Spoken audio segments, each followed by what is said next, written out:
सांस्कृतिक गौरव की ऐतिहासिक झांकी।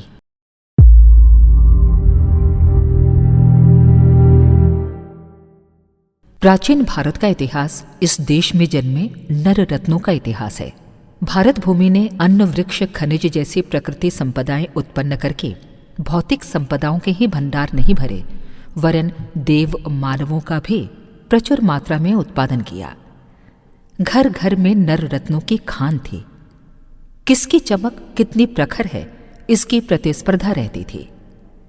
महानता की कसौटी पर किसका कितना बढ़ा चढ़ा मूल्यांकन होता है, इसी महत्वाकांक्षा से हर किसी का मन उद्वेलित रहता था। शूरवीर उन दिनों तलवार चलाने वाले ही नहीं माने जाते थे, वरन उन्हें योद्धा घोषित किया जाता था, जिन्होंने अपनी पशु प्रवृत्तियों को, तृष्णा वासना को, संकीर्ण स्वार्थपरता को पैरों तले रौंदकर सच्ची विजय प्राप्त की। ऐसे आत्मजयी योद्धा ही अभिनंदन और अभिवादन के पात्र समझे जाते थे।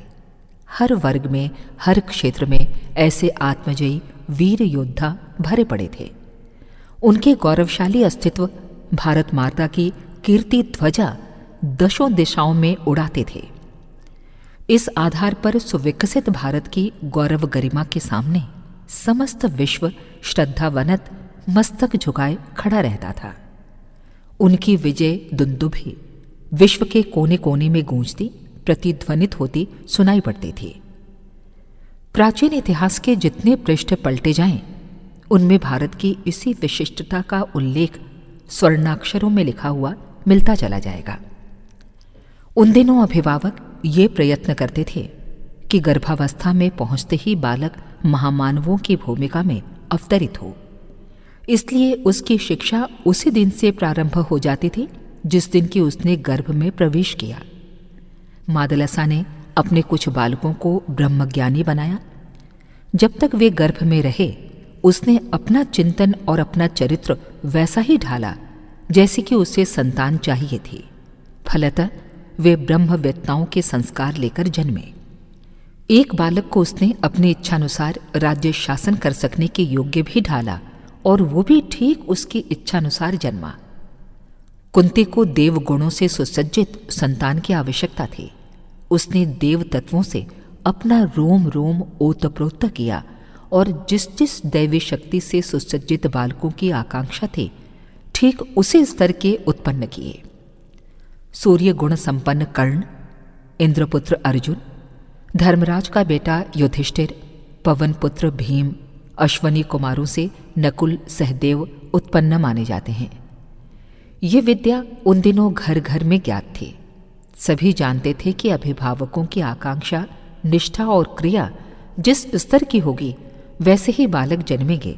इसलिए बच्चों का शिक्षण अभिभावक आत्मनिर्माण के रूप में आरंभ करते थे। अंजनी को जैसा बालक अभीष्ट था, वैसे उसने गर्भावस्था में तैयारी की। राम काज किन्हे बिना मोहे कहाँ विश्राम वाली क्षमता को लेकर ही हनुमान जन्मे। वे वज्र अंगी, बजरंग अनायास ही नहीं थे। माता की महत्वाकांक्षा के अनुरूप ही ये निर्माण संभव हुआ था। राम चाहते थे कि उनके बालक विशिष्ट महानता से ओतप्रोत हों। राजमहल का वातावरण इसके लिए अनुकूल न था, सो उन्होंने सीता को ब्रह्मर्षि वाल्मीकि के आश्रम में भेजा, ताकि गर्भावस्था में माता को भ्रूण के उपयुक्त वातावरण में रहने का अवसर मिले। लवकुश जन्मे तो वे ठीक वैसे ही थे जैसे कि उनके अभिभावकों ने चाहा था। शकुंतला कण्व ऋषि के आश्रम में पली थी। उसके पेट में दुष्यंत का गर्भ आया तो उसने यही चाहा कि संतान अपने देश का मुख उज्ज्वल करे। फलतः सिंह शावकों से खेलने वाला भरत उसकी कोख से जन्मा, और उस महाप्रतापी के पुरुषार्थ ने उसी के नाम पर इस पूरे देश का नामकरण भारतवर्ष के रूप में कर दिया। नचिकेता के उदारचेता पिता वाजश्रवा जब समस्त धन धान्य लोक मंगल के लिए दान दे चुके, तो उसने पूछा, आप लोभ त्याग की परीक्षा में सफल हो चुके, फिर मोह त्याग में क्यों असफल होते हैं? मुझे खिलौना बनाकर अपने पास क्यों रखना चाहते हैं? लोक मंगल के लिए मुझे भी दान क्यों नहीं दे देते? वाजश्रवा ने पुत्र को अपने से बढ़कर आदर्शवादी देखा तो हर्षोल्लास से उनकी आंखें डबडबा आईं। उन्होंने तत्काल महातपस्वी यमाचार्य के हाथ में अपने पुत्र नचिकेता का हाथ सौंप दिया और वो ब्रह्मवेत्ता बनकर इस विश्व वसुधा का गौरव बढ़ाने में समर्थ हुआ। आद्य शंकराचार्य की माता अपने इकलौते पुत्र को भौतिक प्रगति में सुख समृद्धि युक्त देखना चाहती थीं। पुत्रवधू और पौत्र के साथ रहने के लिए लालायित थीं। माता की मोह ममता को उनके 10 वर्षीय बालक ने चतुरतापूर्वक तोड़ मोड़ कर फेंक दिया। प्रसिद्ध है कि वे नदी में नहाने के समय मगर ने पकड़ा चिल्लाकर बोले कि मुझे शंकर जी को दान करो, अन्यथा मगर खा जाएगा। माता ने अपना बालक शिवजी को दान कर दिया। वे मगर के मुंह में से छूटकर बाहर आ गए और परिव्राजक बनकर भारतीय संस्कृति का पुनरुत्थान करने में समर्थ हुए। कुंती अज्ञातवास की अवधि में अपने बालकों को लेकर एक ब्राह्मण परिवार में छिपी हुई दिन काट रही थी। उस गांव में हर घर से एक मनुष्य राक्षस द्वारा खाए जाने का क्रम चल रहा था। उस दिन आश्रयदाता ब्राह्मण के इकलौते पुत्र की बारी आ गई। 5 बच्चे मचल पड़े, हम में से एक राक्षस के सामने क्यों न चला जाए और ब्राह्मण बालक को क्यों न बचा लिया जाए। उनके प्रबल आग्रह ने कुंती को बात मानने के लिए बाध्य कर दिया। अब इस सौभाग्य का लाभ कौन उठाए, इस पर सब बच्चे आपस में लड़ने लगे। अंततः गोली निकालकर भाग्य का फैसला कराया गया। निर्णय भीम के पक्ष में हुआ। वो राक्षस के सामने हंसता उछलता चला गया और स्वयं शिकार बनने के स्थान पर उल्टा उसे ही मारकर आया।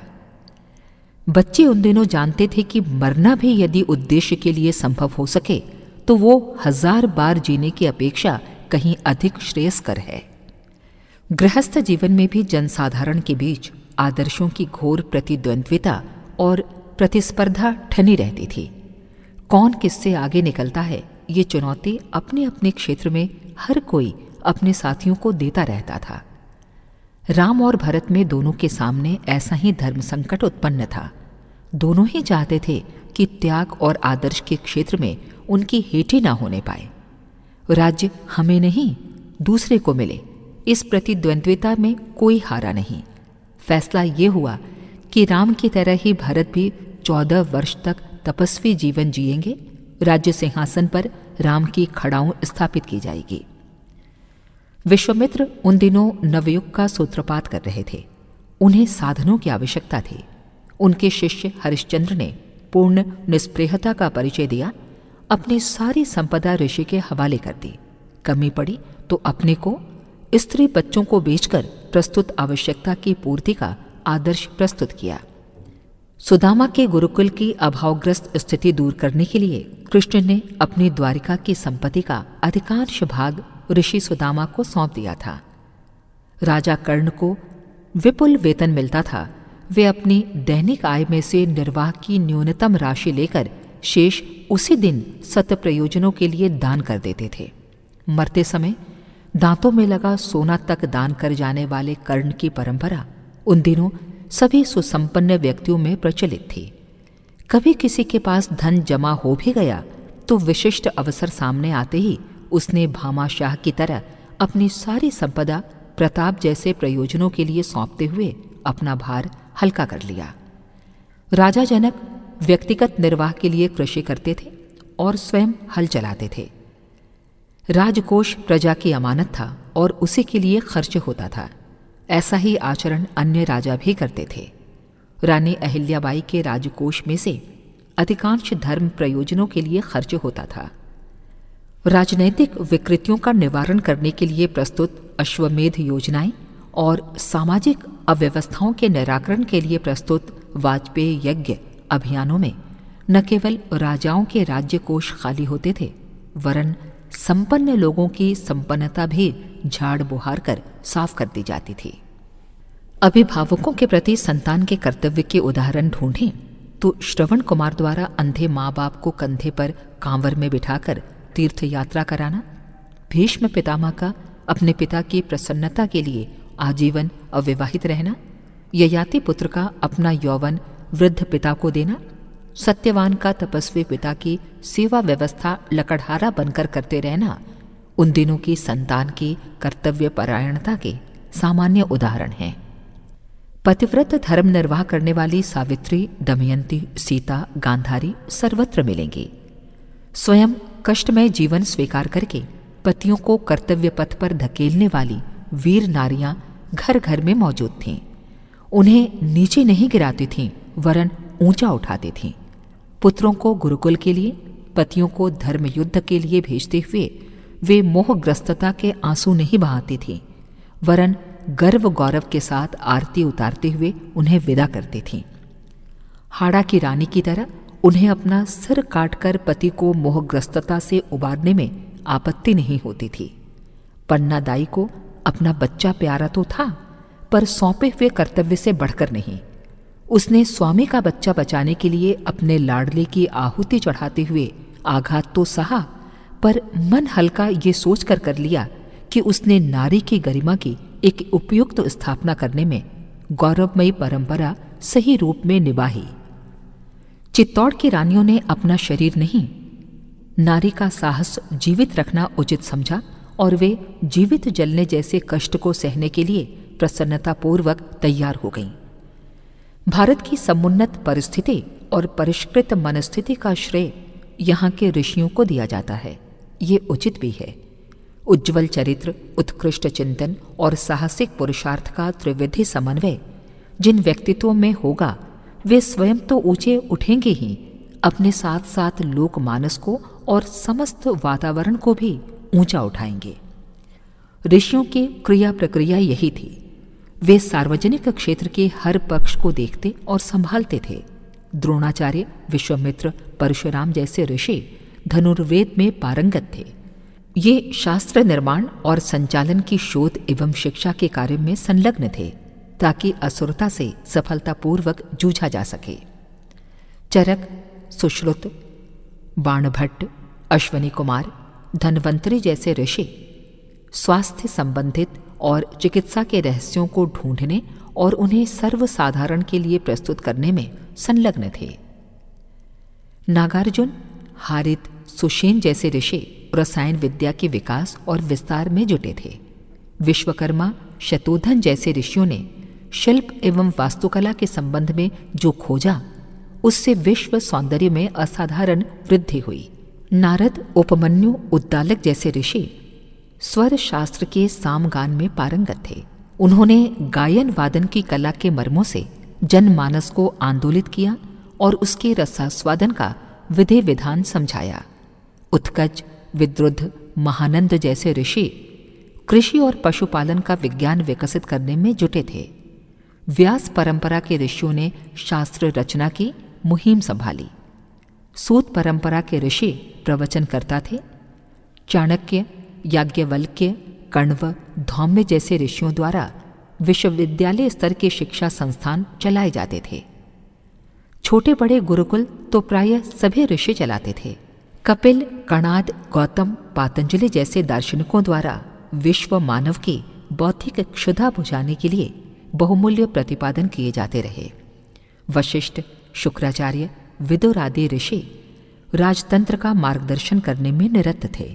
च्यवन, दधिची आदि ऋषियों ने तप साधना करके मानवीय अंतस्थल में छिपी रहस्यमय शक्तियों के उपयोग का पथ प्रशस्त किया था। लोक मंगल के अनेकानेक प्रयोजनों में ये ऋषि वर्ग के लोग निरंतर संलग्न रहते थे। व्यक्तिगत सुख सुविधाओं को परामर्श प्रयोजनों के लिए निछावर करते रहने में हर व्यक्ति ने यहाँ अपने को सौभाग्यशाली माना है। दधीची ने अपनी अस्थियां निकालकर देवताओं को दे दी। शनुशेष नरमेध की प्रथम आहुति बनने के लिए आगे आया। मोरध्वज को पुत्रदान में संकोच नहीं हुआ। शिवे ने अपना मांस निकालकर दे दिया। हरिश्चंद्र ने अपनी सभी संपदा विश्वामित्र को सौंप दी।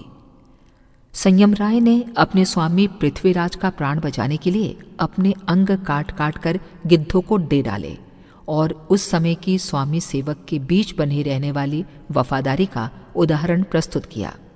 संचित पूंजी को परमार्थ के लिए सुरक्षित अमानत भर माना जाता था। समय आने पर देने में किसी को कोई संकोच नहीं होता था। भारत की सर्वतोमुखी प्रगति और गौरव गरिमा के अंतराल में वस्तुतः यही महानता का भावनात्मक इतिहास छिपा पड़ा है। इसी के फलस्वरूप ये देश भौतिक संपदाओं से सुसंपन्न रहा। हर्षोल्लास के प्रचुर साधनों के भंडार भरे रहे। शारीरिक बलिष्ठता और मानसिक प्रबुद्धता का स्तर बहुत ऊंचा रहा। मनुष्य के बीच सघन आत्मीयता बिखरी पड़ती थी। मिलजुल कर कमाने और खाने की प्रवृत्ति ने हर क्षेत्र में संतोषजनक प्रगति का पथ प्रशस्त किया था।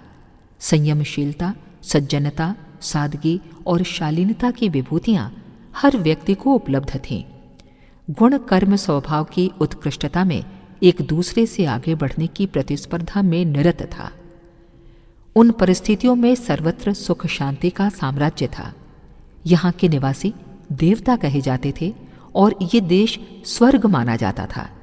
इस वैभव को भारतवासियों ने अपनी भौगोलिक सीमाओं में सीमित नहीं रखा, वरन विश्व के कोने कोने में जाकर बिखेरा। इससे हमारे महान पूर्वज धन्य हुए और उनके महान कर्तृत्व से समस्त भूमंडल कृतकृत्य हुआ। यही है हमारे भूतकालीन इतिहास की एक झलक। इसी मार्ग का अनुगमन करने के लिए युग की आवश्यकता पुकार पुकार कर हमारा आह्वान कर रही है। अगर आपको हमारी यह वीडियो पसंद आई हो तो इसको लाइक करें, कमेंट और शेयर ज़रूर करें और हमारे YouTube चैनल ऋषि चिंतन को सब्सक्राइब भी कर लें। साथ ही बेल आइकन को भी दबाएं ताकि आपको आने वाली वीडियोस की नोटिफिकेशंस मिलती रहे। धन्यवाद।